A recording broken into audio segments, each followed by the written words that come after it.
कि stubble burning यानी कि पराली जलाना एक बहुत बड़ा मसला है दिल्ली की आबो हवा को जहरीला करने के लिए। साथ ही साथ पंजाब के मुख्यमंत्री कैप्टन अमरिंदर जी ने भी चिट्ठी के माध्यम से प्रधानमंत्री मोदी जी को बढ़ते वायु प्रदूषण के बारे में लिखा और इस बात को कबूला कि पराली जलाना एक बहुत बड़ा मसला है जिसकी वजह से पूरा उत्तर भारत और खास करके दिल्ली के लोगों की सेहत खराब हो रही है और दिल्ली की हवा जहरीली हो रही है। हम कैप्टन अमरिंदर की इस चिट्ठी का स्वागत करते हैं कि उन्होंने अंततः एक चिट्ठी लिखकर भारत सरकार से गुहार लगाई है कि इस उत्तर भारत के मसले को एक उत्तर भारत का सल्यूशन चाहिए और आपको इसका संज्ञान लेना होगा। इसी के साथ साथ मैं ये कहना चाहूंगा कि हमारे केंद्रीय पर्यावरण मंत्री जो हैं प्रकाश जावड़ेकर जी, ऐसा लगता है कि वो धृतराष्ट्र की तरह कुछ देख नहीं पा रहे हैं, वो सच्चाई का सामना नहीं कर पा रहे हैं, न जाने उल जलूल बयान दे रहे हैं। आज सुबह वे ट्वीट कर कर देश की जनता को कुछ गाने सुनने के लिए रिक्वेस्ट दे रहे हैं कि आप इस प्रकार के गाने आज आप सुनिए। मैं तो ये कहना चाहूंगा प्रकाश जावड़ेकर जी को कि आप धृतराष्ट्र बनना छोड़िए और ये बताइए कि पिछले 6 महीने में आपकी केंद्र सरकार ने वायु प्रदूषण से लड़ने के लिए क्या कदम उठाए। आपकी केंद्र सरकार ने पिछले 1 साल में एक भी बैठक वायु प्रदूषण से लड़ने के लिए क्यों नहीं बुलाई। आपकी केंद्र सरकार ने 3 बार जो बैठक बुलाई गई उसको क्यों रद्द कर दिया वायु प्रदूषण से लड़ने के लिए। मैं ये कहना चाहूंगा कि वायु प्रदूषण दिल्ली का मसला नहीं है, वायु प्रदूषण उत्तर भारत का मसला है और वायु प्रदूषण से लड़ने के लिए एक उत्तर भारत के स्तर का समाधान चाहिए। कोई एक राज्य अकेले मिलकर वायु प्रदूषण से नहीं लड़ सकता।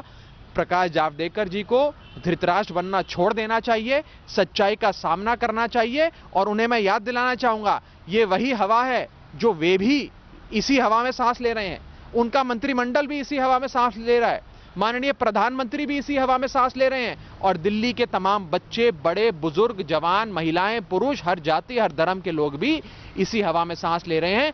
हम सबका इम्तिहान मत लीजिए। कब तक दिल्ली आप लोगों की लापरवाही के चलते ऐसे ही अपने आप को इस जहरीली हवा में झोंकती रहेगी।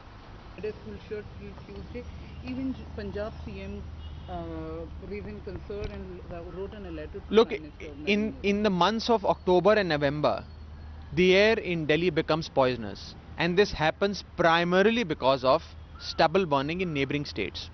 Now, it is not just the Aam Aadmi Party who is claiming this. No less than SAFAR, which is an arm of the union government, an independent body, has put out figures saying that the contribution of stubble burning in making Delhi's air poisonous is at the very least 46%. IIPM, another independent body, has put out figures to say that stubble burning contributes up to a maximum of 70% in making Delhi's air poisonous. In fact, it's the union government which itself has filed an affidavit in an ongoing matter in the Supreme Court pertaining to air pollution, in which they themselves claim that stubble burning is the principal cause of air pollution in northern India. When everybody is saying that air pollution is happening because of stubble burning, why isn't the centre acting on it? I welcome the intervention of the Honourable Chief Minister of Punjab, Captain Amrinder Singh, on the matter. He has written to the Honourable Prime Minister and he has also in that letter acknowledged and conceded that yes, stubble burning is a very big issue that has essentially resulted in this smog, in this haze, and has led the people of Delhi gasping for breath. At the same time, it is extremely unfortunate that the Union Environment Minister, Mr. Prakash Javadekar, has displayed criminal negligence, apathy and contempt towards the people of Delhi.